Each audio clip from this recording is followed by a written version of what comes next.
नमस्कार दोस्तों और आपका स्वागत है मेरे इस वीडियो में। सबसे पहले तो मैं आप लोगों का धन्यवाद करना चाहता हूं मेरी चैनल को 2000 सब्सक्राइबर्स के मार्क तक पहुंचाने के लिए। बहुत बहुत शुक्रिया। और मैं आपके प्यार और सपोर्ट के बिना इस मुकाम तक नहीं पहुंच पाता। सो मैं आपका हार्दिक धन्यवाद करता हूं अपने दिल से। और आज की वीडियो जो होने वाली है वो होने वाली है Samsung crystal UHD 4K televisions के बारे में। नाउ ये टेलीविजन्स हाल ही में लॉन्च हुई हैं और इनफैक्ट अगर आप मैन्युफैक्चरर्स के बॉक्स के डिटेल्स को देखेंगे जो मैं अभी स्क्रीन पे भी डालूंगा, तो ये मैन्युफैक्चर हुई है मई में, उतनी नहीं है ये टेलीविजन्स। और इसके अलावा और भी कई सारे टीवीज लॉन्च हुए थे मार्केट में, जैसे कि Realme 4K टीवी, आपका OnePlus का U1S भी लॉन्च हुआ था। लेकिन मैंने उन टीवीज पे अपना पैसा नहीं लगाया और इस वीडियो में मैं हल्के से बताऊंगा कि मैंने ये सारे टीवीज क्यों नहीं खरीदे और क्यों मैंने सैमसंग की इस टीवी पे अपना पैसा लगाया है। तो मेरी ये कोशिश रहेगी कि आप भी इस वीडियो को देखने के बाद आपको थोड़ा सा अंदाजा हो जाएगा कि ये Samsung TV is worth your money और नॉट, कि आप अपना पैसा लगा सकते हैं कि नहीं इस टीवी में, कितनी अच्छी है ये टीवी और बॉक्स में क्या क्या इंक्लूडेड है एटसेट्रा। सो चलो शुरू करते हैं इस वीडियो को और देखते हैं कि ये सैमसंग क्रिस्टल 4K UHD आपको क्या क्या ऑफर करता है।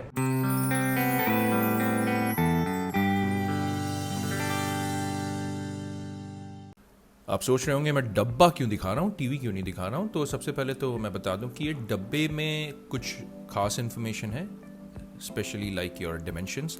तो अगर आप अपनी वीडियो को पॉज करना चाहते हैं तो आप पॉज कर लीजिएगा, क्योंकि हम बहुत सारे लोगों के लिए वो इन्फॉर्मेशन काफ़ी इंपॉर्टेंट है। और जैसे मैंने मार्क किया है, इसमें आपका मॉडल नंबर भी अवेलेबल है, आप देख सकते हैं। ये 43 इंच का AU9070ULXL मॉडल नंबर है।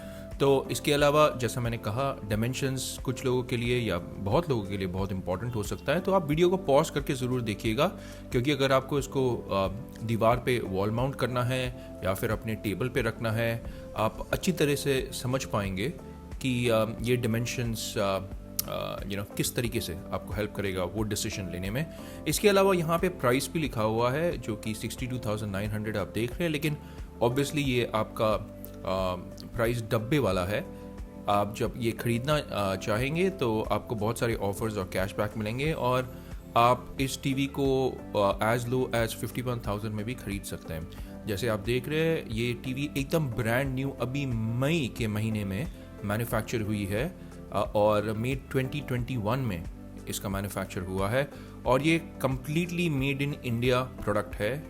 ये मैन्युफैक्चर हुई है सैमसंग इंडिया की तरफ से और ये पूरी तरीके से मेड इन इंडिया प्रोडक्ट है। तो यही है डब्बे पे इंफॉर्मेशन, वहाँ पे मैं दिखा भी दे रहा हूँ, देखिए made in India, country of origin. तो चलो अब टीवी को खोलते हैं और देखते हैं कि उसके अंदर क्या क्या है। चलिए खोलते हैं इस सैमसंग के डब्बे को और देखते हैं अंदर में क्या क्या है। डब्बा आप जैसे ही खोलेंगे आपको मिलेगा इसके स्टैंड्स। अब इसके स्टैंड्स जो है ना वो प्लास्टिक के स्टैंड्स है, ये मेटल के स्टैंड्स नहीं है। इसका शेप काफ़ी अच्छा है लेकिन, और ये काफ़ी स्टर्डी कर देगा आपके टेलीविज़न को, हम बात करेंगे इसके बारे में। इसके अलावा आपका एक रिमोट है, आपका एक कॉमन इंटरफेस है, पावर केबल है, कुछ बैटरीज है और आपकी कुछ डॉक्यूमेंटेशन है, जैसे कि वारंटी कार्ड अलावा और टीवी की कुछ इन्फॉर्मेशन है। तो थोड़ा और देखते हैं, हम कॉमन इंटरफेस के बारे में भी देखते हैं और जानते हैं क्या है वो। ये जो टेलीविज़न है वो आपका एक कॉमन इंटरफेस के साथ आता है। अब आप सोच रहे हैं ये क्या है। अब इस टेलीविज़न में एक फ़ीचर है IDTV बोल करके, और इस कॉमन इंटरफेस को आप टीवी के पीछे लगा सकते हैं और इसके साथ आपको कोई सेट टॉप बॉक्स की ज़रूरत नहीं पड़ेगी। आप डिश टीवी लगाना चाहते हैं, एयरटेल लगाना चाहते हैं, उनके यहाँ से आप एक कैम कार्ड ले सकते हैं जो आप इसके स्लॉट में घुसा सकते हैं टीवी के पीछे, और सब कुछ आप अपने टीवी के रिमोट से कंट्रोल कर सकते हैं। इसका मतलब है कि आपको कोई सेट टॉप बॉक्स की ज़रूरत नहीं होगी और बहुत सारे वायर्स जो होते हैं जो झूलते हैं आपके टीवी से, उसकी ज़रूरत नहीं होगी।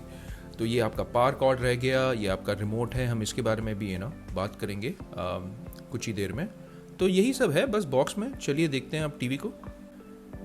जैसा कि मैंने बताया दोस्तों, इसकी जो स्टैंड्स है ना वो काफ़ी अच्छी है और आप देख सकते हैं कि इसके स्टैंड्स को जब आप लगाएंगे आपको किसी भी स्क्रू या स्क्रू ड्राइवर की कोई भी आवश्यकता नहीं होगी। आप सिंपली इसे स्लॉट कीजिएगा ऐसे, और बहुत ही आराम के साथ ये स्टैंड्स आपके टेलीविज़न में लग जाएगा। तो अगर आपको इस टीवी को मूव भी करना है ना एक रूम से दूसरे रूम, तो आप इस स्टैंड को हटा सकते हैं, वापस लगा सकते हैं, कोई भी प्रॉब्लम नहीं है, किसी भी टूल्स की ज़रूरत या आवश्यकता नहीं है। चलिए हम वो कॉमन इंटरफेस को भी लगाते हैं। वो कॉमन इंटरफेस जो है वो यहाँ पे लगता है और आपका कैम कार्ड ये टीवी के पीछे बैठ जाएगा। तो देखिए ये कॉमन इंटरफेस का स्टिकर है और वहाँ पे बहुत ही आसानी से लग गया है। आपका कैम कार्ड जब आप लेंगे डिश टीवी से, आप एक स्लॉट है यहाँ पे, आप उसको बस उस स्लॉट में घुसा दीजिएगा और अपना सैटेलाइट टीवी का आनंद आप उठा सकते हैं। तो चलिए हम टीवी को उठाते हैं, टेबल पे रखते हैं, और टीवी का जो साइज़ है वो काफ़ी अच्छा है, 43 इंच।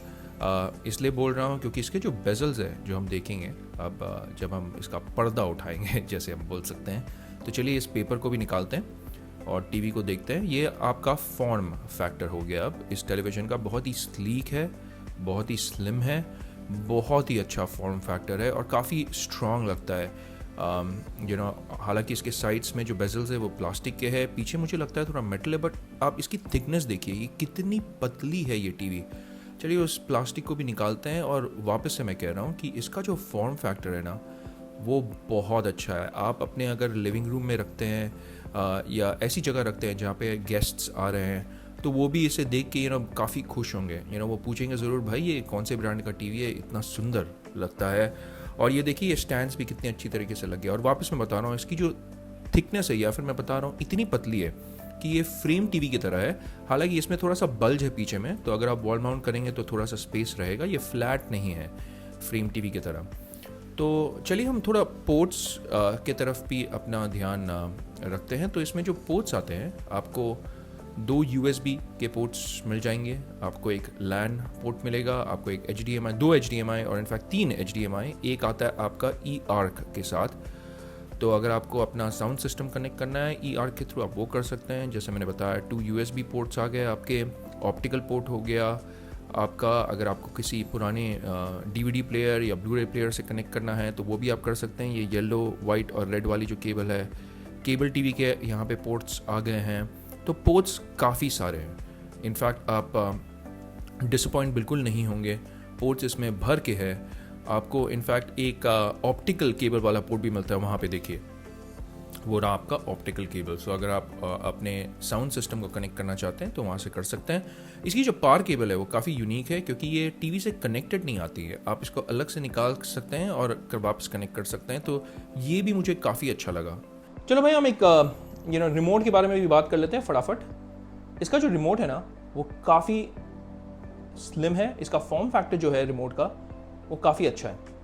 जैसे आप देख सकते हैं बहुत ही स्लिम है, हाथ में अच्छे तरीके से फिट होता है, तो आप काफ़ी अच्छे तरीके से नेविगेट कर सकते हैं इसको लेके। इसमें जो बटन्स है उसके बारे में क्विकली बात कर लेते हैं एक बार। मैं रिमोट को यहाँ पे रख रहा हूँ ताकि वो जूम इन कर लें। सो आपका एक जो पावर बटन है वो तो है ऊपर में, ठीक। इसके अलावा आपका एक नंबर पैड है, तो अगर आप चैनल चेंज करना चाहते हैं तो आप इसके थ्रू कर सकते हैं। इसके अलावा आपका एक वॉइस बटन है, ऑब्वियसली आपका गूगल असिस्टेंट, एलेक्सा और बिक्सबी है इसमें जो आपके वॉइस असिस्टेंट्स हैं, तो आप उसको कंट्रोल कर सकते हैं इस वॉइस बटन के थ्रू। ये आपका जो बटन है जहाँ पे प्लस साइन है, ये आपका एक फीचर है सैमसंग के टीवी पे, स्पोर्ट्स प्रीसेट और होम वर्कआउट बोल के वो खुल जाता है ये दबाने से। हम इसे शायद एक फ्यूचर वीडियो में कवर करेंगे। आपका ये जो सर्कल है वो नेविगेटर है, तो आपको अगर नेविगेट करना है, ऊपर नीचे जाना है, वो आप कर सकते हैं इसके थ्रू। इसके अलावा आपका एक बैक बटन है और आपका होम बटन है यहाँ पे, और आपका प्ले और पॉज बटन है। प्ले और पॉज बटन का एक और फंक्शनैलिटी है, अगर आप उसको लॉन्ग प्रेस करते हैं, जैसे आप उसको ऐसे दबा के रखेंगे तो एक गेम मोड का सेटिंग्स खुल जाएगा आपका। अभी मैंने अपना PS4 कनेक्ट नहीं किया हुआ है तो आपको इसीलिए कुछ दिख नहीं रहा है जब मैं इसको लॉन्ग प्रेस करता हूं, बट जब मैं कनेक्ट करूंगा अपने PS4 को और जब मैं गेमिंग एक्सपीरियंस के बारे में एक वीडियो बनाऊंगा तब मैं आपको बताऊंगा कि आप किस तरीके से गेम सेटिंग्स को डायरेक्टली इस बटन के थ्रू कंट्रोल कर सकते हैं। आपका फिर वॉल्यूम टॉगल और चैनल टॉगल है, और काफ़ी अच्छा है, ये अप डाउन आप कर सकते हैं। एक तो सेटिस्फैक्टरी फीलिंग आता है, एक तो टैक्टाइल फीलिंग है इस बटन्स में और काफ़ी अच्छा लगता है आपको। आप ऊपर नीचे करेंगे ना फीलिंग काफ़ी अच्छी है। इसके अलावा आपका डेडिकेटेड बटन्स है नेटफ्लिक्स, प्राइम वीडियो और आपका सैमसंग TV प्लस के लिए, ये आपके डेडिकेटेड बटन्स है उसके लिए। तो अगर आप नेटफ्लिक्स में जाना चाहते हैं आप सीधा इसको दबाइएगा, सीधा नेटफ्लिक्स खुल गया। देखिए आप प्राइम दबाइएगा, सीधा प्राइम खुल गया। तो वो काफ़ी अच्छा है। और इस रिमोट में मुझे लगता है कि सिर्फ एक चीज़ मिसिंग है, उनको एक म्यूट बटन डालना चाहिए था भाई। म्यूट बटन एक मिस हो गया यहाँ पे। अभी अगर मुझे कुछ भी वॉल्यूम अगर कम करना है या स्टॉप करना है, सपोज एक फ़ोन कॉल आ गया और मुझे म्यूट करना है, मैं वो नहीं कर सकता हूँ। अभी मुझे क्या करना होगा कि वॉल्यूम पूरा इस तरीके से घटाना पड़ेगा ये बटन दबा के। तो कोई म्यूट का ऑप्शन नहीं है। म्यूट ऑप्शन होता तो काफ़ी अच्छा होता, वरना ये रिमोट बहुत ही अच्छा है, बहुत ही फंक्शनल है। चलो इस टीवी को ऑन करते हैं और देखते हैं। जैसे ही आप इसे ऑन करेंगे आपको बताएगा ये Tizen OS के साथ आता है। लैंग्वेज हम सेलेक्ट कर लेते हैं इंग्लिश, और जैसे ही हम लैंग्वेज सेलेक्ट करेंगे आपको दो ऑप्शन मिलेगा, स्मार्टफोन और रिमोट कंट्रोल। तो हम चूज़ करते हैं रिमोट कंट्रोल यहाँ पे, और आप सिंस हम इंडिया में हैं हम वो रीजन सेलेक्ट कर लेंगे। और आपको इस टीवी पे डुअल बैंड वाईफाई मिलेगा, यानी 5 गीगाहर्ट्ज़ और 2.4 गीगाहर्ट्ज़ दोनों का सपोर्ट है। तो चलिए अब हम पासवर्ड ज़रा एंटर करते हैं और मैं वापस आता हूँ पासवर्ड एंटर करने के बाद। हम जैसे ही पासवर्ड डालते हैं आप देखिए यहाँ पे टर्म्स एंड कंडीशंस आ गया, बस ओके कर दीजिएगा इसको। और आप ऑटो अपडेट्स भी टर्न कर सकते हैं। आपको एक सैमसंग अकाउंट की ज़रूरत होगी, ये हम बाद में देख लेंगे।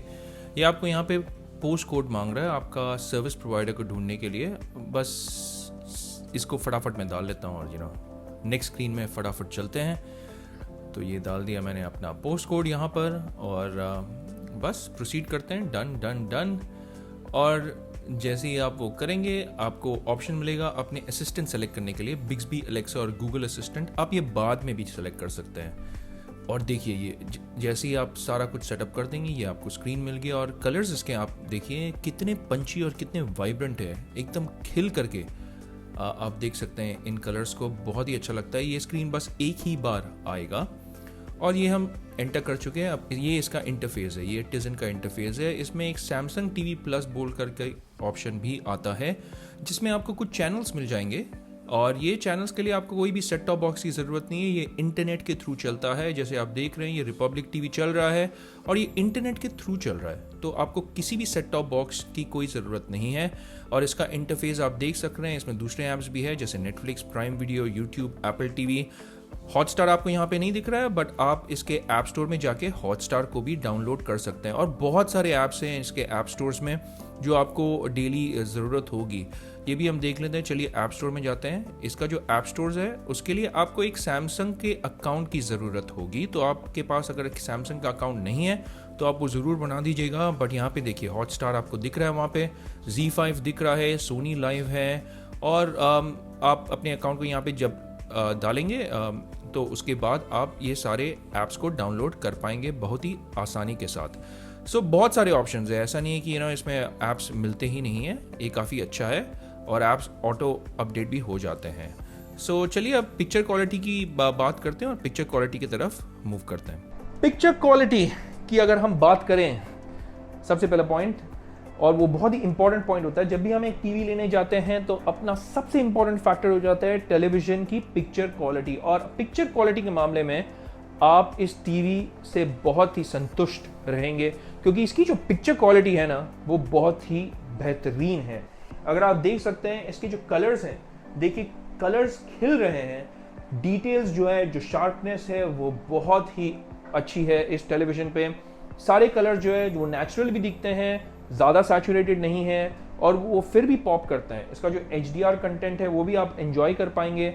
और आप देख सकते हैं कि इस रूम में काफ़ी आर्टिफिशियल लाइटिंग है, तो ऊपर से लाइट गिर रहा है। ये panel by the way glossy panel है, रिफ्लेक्टिव पैनल है। तो अगर आपके रूम में नेचुरल लाइट आ रही है तो मैं तो कहूँगा कि इसकी ब्राइटनेस 350 निट की है, इतनी खास नहीं है, बट फिर भी भाई Realme टीवी से तो बहुत अच्छी है।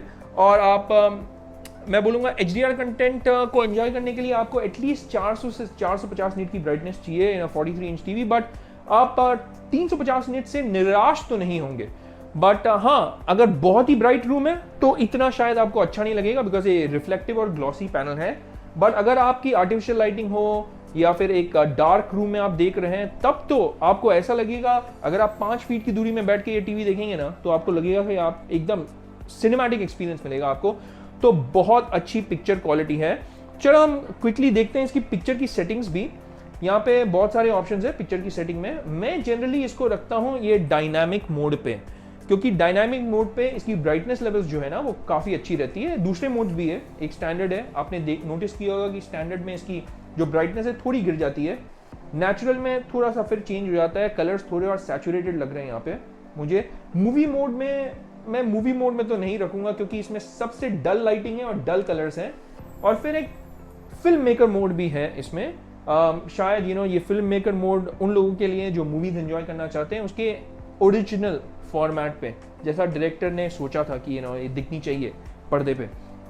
सो वो एक फिल्म मेकर मोड भी है, बट मुझे सबसे अच्छी सेटिंग इसकी लगती है डायनामिक मोड की सेटिंग्स।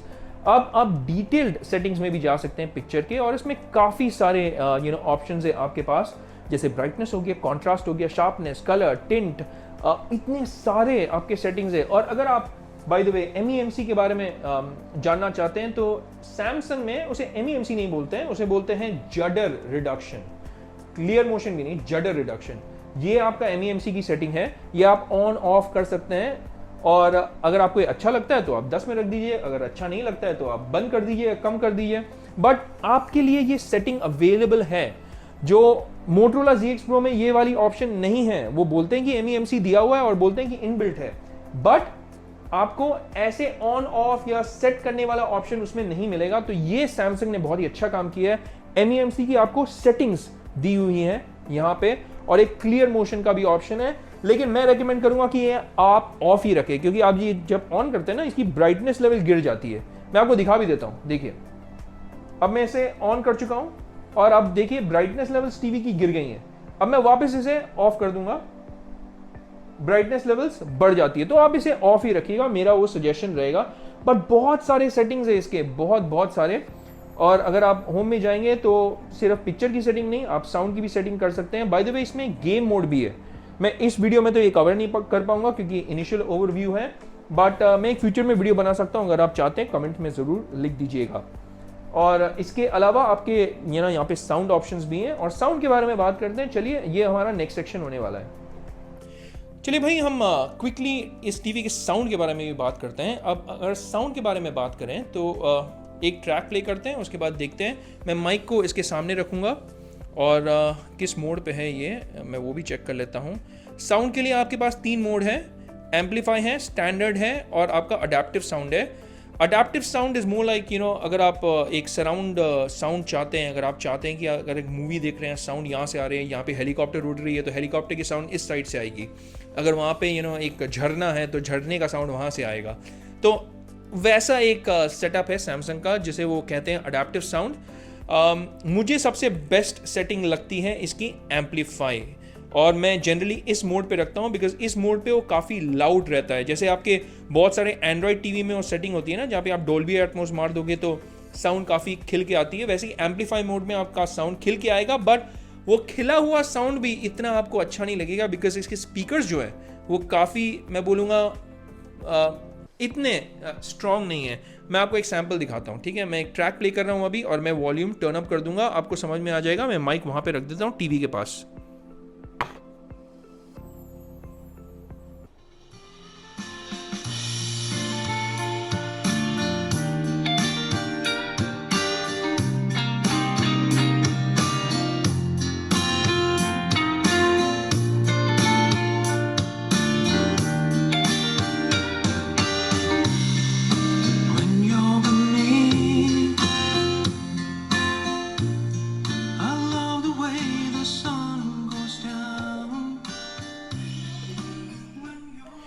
तो ये आपका रहा टीवी का साउंड का एक तो सैम्पल। अगर आप चाहते हैं कि मैं एक और लंबा सैम्पल बनाऊं, मैं वो भी बना सकता हूं फ्यूचर की वीडियोस में, बट इस वीडियो में मैं इतना ही दिखाऊंगा क्योंकि बहुत लंबा हो जाएगा। वरना अगर आपका एक छोटा सा रूम है जहां पे टीवी को रख रहे हैं आप, तो आप मैं बोलूँगा तब भी आप इतना खुश नहीं रहेंगे साउंड के साथ। बट एक छोटे रूम के लिए ठीक है, अगर आपका 120 स्क्वायर फीट का एक रूम है उसके लिए ठीक है। बट अगर आपका रूम उससे ज़्यादा बड़ा है, स्पेशली लिविंग एरिया, तब तो आप को एक साउंड बार या एक तो साउंड सिस्टम में इन्वेस्ट करना ही पड़ेगा। और इस टीवी में अगर आप 65 इंच भी लेते हैं तब भी आपको 20 इंच के ही स्पीकर्स मिलेंगे, और उस प्राइस पॉइंट पे इसका साउंड जस्टिफाई नहीं करता है। तो अगर आप ये टीवी खरीद रहे हैं ना, तो आप एक साउंड सिस्टम या साउंड बार के भी प्राइस को फैक्टर इन ज़रूर कीजिएगा और उसको जोड़ दीजिएगा इसके ओवरऑल प्राइस पे, क्योंकि आपको वो लेना ही पड़ेगा मेरे हिसाब से। तो इसकी साउंड जो है वो काफ़ी लो या मैं बोलूँगा डिसअपॉइंटिंग है फॉर द प्राइस पॉइंट, क्योंकि ये काफ़ी महंगी टीवी है और उस प्राइस पॉइंट पे आप ज़रूर मोर एक्सपेक्ट करते हैं। वरना ठीक ठाक है, इसकी ऑडियो इतनी खास नहीं है, ठीक ठाक है मैं बोलूँगा। चलो हम शुरुआत करते हैं इस वीडियो को क्लोज करने की, और मैंने कुछ नोट्स भी बनाए हैं तो मैं आपके साथ शेयर करना चाहता हूँ कि मैंने इस टेलीविजन में अपना पैसा क्यों लगाया, मैंने क्यों ये खरीदा। ऑलराइट, सो मेरे जो पहले इनिशियल इंप्रेशंस है वो बहुत ही पॉजिटिव है। ये एक बहुत ही उम्दा टेलीविजन है और इसकी पिक्चर क्वालिटी जो है वो बहुत ही अच्छी है। आप पिक्चर क्वालिटी के मामले में बिल्कुल भी डिससैटिस्फाइड नहीं रहेंगे। इनफैक्ट ये आपको एक्सपेक्टेशन से ऊपर ही परफॉर्म करके देगा जब पिक्चर क्वालिटी की बात करते हैं। तो अब साउंड की अगर बात करें तो मैं बोल देता हूं, आप डिसअपॉइंट हो जाएंगे क्योंकि इसकी साउंड जो है वो अच्छी बिल्कुल नहीं है। आप इतना पैसा अगर लगा रहे हैं टेलीविजन में, आप एक्सपेक्ट कर रहे थे कि इसकी साउंड एटलीस्ट बेटर रहेगी, बट इसकी जो फॉर्म फैक्टर है वो काफी पतली है, तो उसके कारण भी मैं समझ सकता हूं कि ठीक है, ऑल राइट, बट अगर आप 54,000 इंडियन रुपीज दे रहे हैं इसके लिए, तो आप एक्सपेक्ट करते हैं भाई थोड़ा सा तो बेटर साउंड होगा, क्योंकि इससे सस्ती टेलीविजन्स भी काफी अच्छा परफॉर्म करती हैं जब आप साउंड के बारे में बात करेंगे। तो अगर आप ये टीवी लेते हैं, साउंड आपको डिसअपॉइंट करेगा, बट अगर आप एक साउंड बार या म्यूजिक साउंड सिस्टम में इन्वेस्ट करें तो आपका जो सिनेमैटिक एक्सपीरियंस, आपका ऑडियो विजुअल एक्सपीरियंस जो है वो बहुत ही अच्छा रहेगा। तो मैं रेकमेंड करूंगा कि आप ये अगर टीवी ले रहे हैं तो आपको एक साउंड बार लेना ही पड़ेगा या चाहिए, तो आप वो कॉस्ट फैक्टर में फैक्टर कर लीजिएगा। और इसकी अगर बात करें तो मैंने इस टेलीविजन में अपना पैसा क्यों लगाया, मैंने एक Realme टीवी क्यों नहीं ली, हालांकि वो सस्ती थी, और OnePlus U1S भी क्यों नहीं लिया जबकि वो भी सस्ता था। तो मैं 3 पॉइंट्स के बारे में बात करना चाहूंगा यहाँ पे। पहला जो पॉइंट है कि नंबर 1, OnePlus U1S जो है वो सिर्फ 50, 55 और 65 इंच में आती है, और ये टेलीविजन मेरी रिक्वायरमेंट थी कि मैं एक 43 इंच की टीवी लूं, और Realme उस प्राइस में आती है, बट Realme में आपको इतने सारे गेमिंग फीचर्स नहीं मिलेंगे। इस टीवी पे बहुत सारे गेमिंग के फीचर्स हैं। आप अगर Xbox Series S जो नेक्स्ट जेन गेमिंग कंसोल है, या मैं बोलूंगा अब तो करंट जेन हो गया है, अगर आप उसको कनेक्ट करते हैं या अगर आप पीसी से कनेक्ट करते हैं इसको, तो आप 120 हर्ट्ज की गेमिंग एंजॉय कर सकते हैं, बट 1080p पे। 4K 120 हर्ट्ज इस पे अवेलेबल नहीं है, क्योंकि इसमें जो HDMI पोर्ट्स भी है वो 2.0 है, 2.1 नहीं है, तो वो आप ध्यान रखिएगा। पीसी में आप एंजॉय कर सकते हैं 120 हर्ट्ज 1080p पे, और आपको इसमें वेरिएबल रिफ्रेश रेट का भी फीचर अवेलेबल है, तो आप वो भी एंजॉय कर सकते हैं। तो मैं गेमिंग करता हूं अपने PS4 पे, तो इसीलिए मुझे ऐसी एक टेलीविजन चाहिए थी जिसमें कुछ गेमिंग फीचर्स और गेमिंग सेटिंग्स हो, तो इसलिए मैंने ये टेलीविजन ली। Realme में वो अवेलेबल नहीं है, OnePlus U1S में वो अवेलेबल नहीं है। पॉइंट नंबर 2, Realme हालांकि वो बहुत ही कंपेटिटिव प्राइस में आती है, उसका प्राइसिंग पॉइंट बहुत ही अच्छा है 43 इंच का, बट उसकी जो ब्राइटनेस लेवल है वो 280 निट की है। आपने देखा है मैंने ये टेलीविजन कहाँ पे रखा हुआ है, मेरी जो लिविंग एरिया है जहाँ पे मैंने इस टीवी को रखा हुआ है वो काफ़ी ब्राइट है, वहाँ पे रोशनी आती है डायरेक्टली टीवी के पैनल पे पड़ती है। तो मुझे एक ऐसी टीवी चाहिए थी जिसका ब्राइटनेस लेवल एटलीस्ट 350 निट का हो। मैंने पास्ट वीडियोस में भी कहा है कि आप अगर HDR कंटेंट एंजॉय करना चाहते हैं तो आपको 350 निट की ब्राइटनेस मिनिमम रिक्वायरमेंट है। मैं ये नहीं बोल रहा हूँ बहुत अच्छी होगी 350 की ब्राइटनेस, बट मिनिमम उतनी चाहिए आपको। अगर आपको एंजॉय करना है 43 इंच के टीवी पे HDR कंटेंट, तो आपको 400 से 450 निट्स की ब्राइटनेस की आवश्यकता है, बट इस टीवी पे कुछ सीन्स में ये 380 निट की ब्राइटनेस तक पहुंच पाती है, बट इसका एवरेज जो है वो 340 निट की ब्राइटनेस देती है, 350 निट की ब्राइटनेस जो डिसेंट है, रिस्पेक्टेबल है। तो Realme टेलीविजन में तो नंबर 1 इतनी ब्राइटनेस है ही नहीं, उसकी पीक ब्राइटनेस है 280 निट की, तो इसलिए मैंने वो नहीं ली। OnePlus U1S 43 इंच में आती ही नहीं है, उसके साइजेस 50, 55 और 65 इंचेस हैं, तो ऑब्वियसली मैं वो ले नहीं पाया। तीसरा जो फीचर है वो है MEMC का। अब MEMC की जो फीचर है वो OnePlus में अवेलेबल है, बट अगेन OnePlus में 43 इंच नहीं अवेलेबल है। Realme में 43 इंच अवेलेबल है, बट MEMC अवेलेबल नहीं है। Samsung की इस टीवी में MEMC अवेलेबल है, और इसकी जो मोशन स्मूथिंग है वो है एकदम, जिसको बोलते हैं आपको मन करेगा कि आप इस टीवी को चूम ले इतनी अच्छी है इसकी मोशन स्मूथिंग। और मैं ये दावे के साथ कह सकता हूं कि आप बहुत ही खुश होंगे इसकी मोशन स्मूथिंग को लेके।